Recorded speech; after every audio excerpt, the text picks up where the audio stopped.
Number 75. Which of the following statements are false regarding f of x? Before we could find the answer, we need to factor this rational function. We could take out a 4 in the numerator. 4x squared divided by 4 is x squared. Negative 36 divided by 4 is negative 9. Now for the denominator, we have a trinomial with a leading coefficient of 1. So to factor it, we need to find two numbers that multiply to negative 24 but add to 5. If we make a list, negative 24 divided by 1 is negative 24. If we divide it by 2, we get negative 12. If we divide it by 3, we get negative 8. If we divide it by 4, we get negative 6. 5 doesn't go into 24, but 6 does. Once it reverses, you can stop. Now, notice that 3 and negative 8, they add up to negative 5.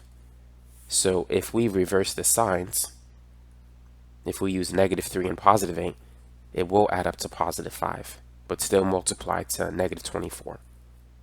So to factor it, it's going to be x minus 3 times x plus 8. Here we have a difference of two squares. So we could factor it using this formula. A squared minus b squared is equal to a plus b times a minus b.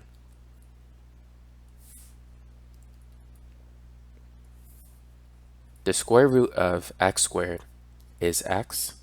The square root of 9 is 3. So we could factor it as x plus 3 times x minus 3.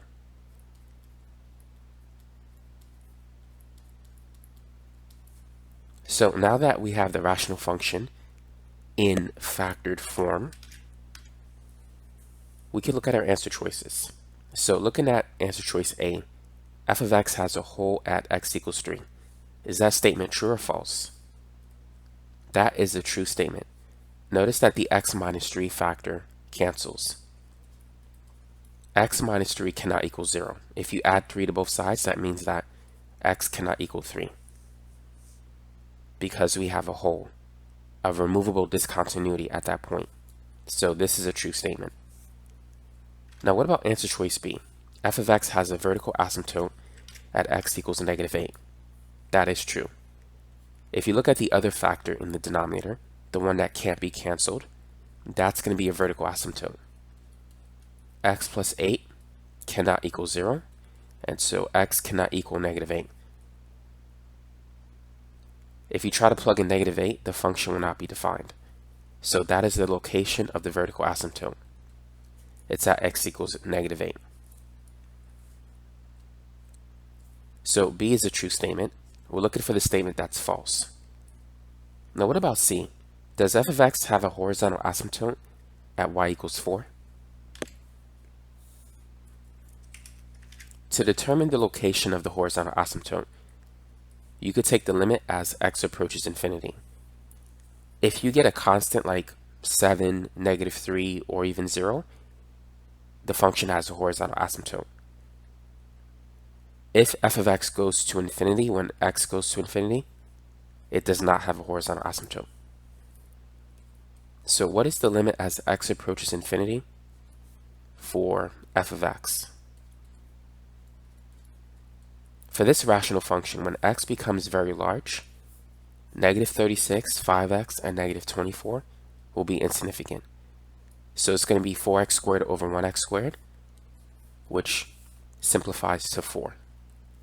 So we do have a horizontal asymptote at y equals 4. Because that is the end behavior. As x goes to infinity, y goes to 4.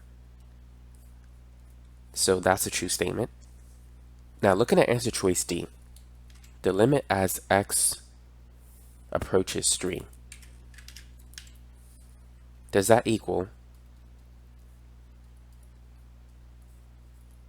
24 over 11?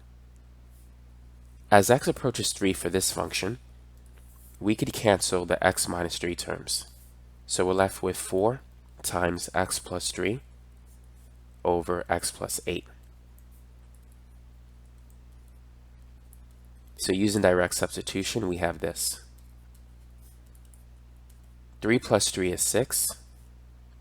3 plus 8 is 11. 4 times 6 is 24. So we get 24 over 11. So this is a true statement. Now what about E? Is f of 3 defined? The fact that it's the last statement tells you that it's false. But let's see if it's defined. If we were to plug in 3 into this function, what's going to happen? Notice the x minus 3 factor is still part of the original function. And if we plug in 3, we're going to get a 0 in the denominator. And we'll get a 0 in the numerator.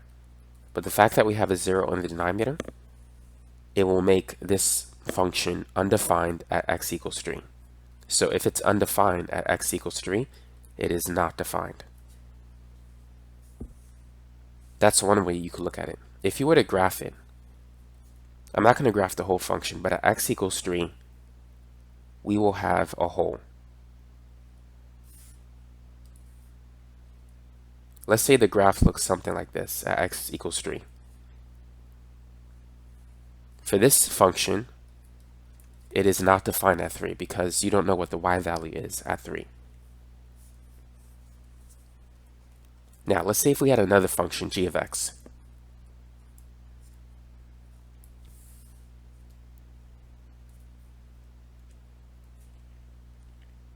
And there was a closed circle at 3.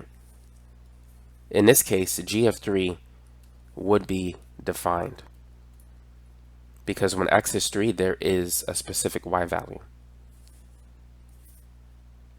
But for f of 3, for this particular problem, all we know is that there's a hole. We weren't given a defined point at x equals 3. So that's the situation that we have at f of 3. We don't know what the y value is, so it is not defined. E is a false statement.